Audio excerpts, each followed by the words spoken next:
Fanny findet sie wieder zusammen mit der Köchin von der Schule und kocht mit ihrer Probweis ein gesundes Essen für Kinder und geizt die Eltern von den Kindern zum Essen, aber denen ist das Geld nicht wert.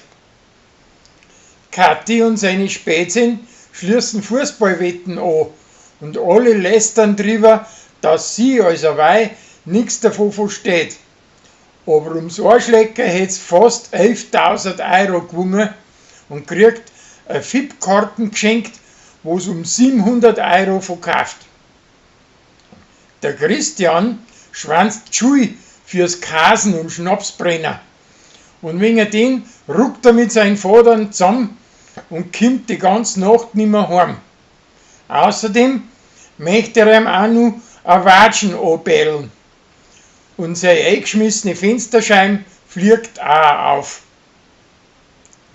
Fanny möchte von seinem Jamsterer zu einem Jahrtag ein Halskettel und sagt sie ihm aber nicht deutlich nur und darum kauft er ihr zuerst ein Falschgeschenk und danach erst das Gerechte.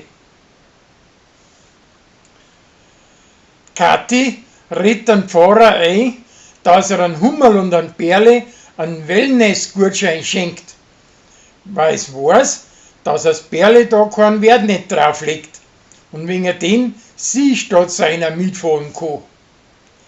Er kommt aber dahinter und nachher fährt er Fleiß mit.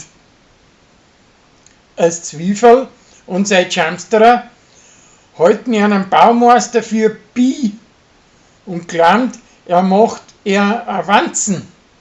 Aber dabei hat er eine ganz fesche Freundin. Kathi ruiniert ihr Handy und stiftet an Patrick an, dass er seine Versicherung bescheißt und sagt, er war das gewesen.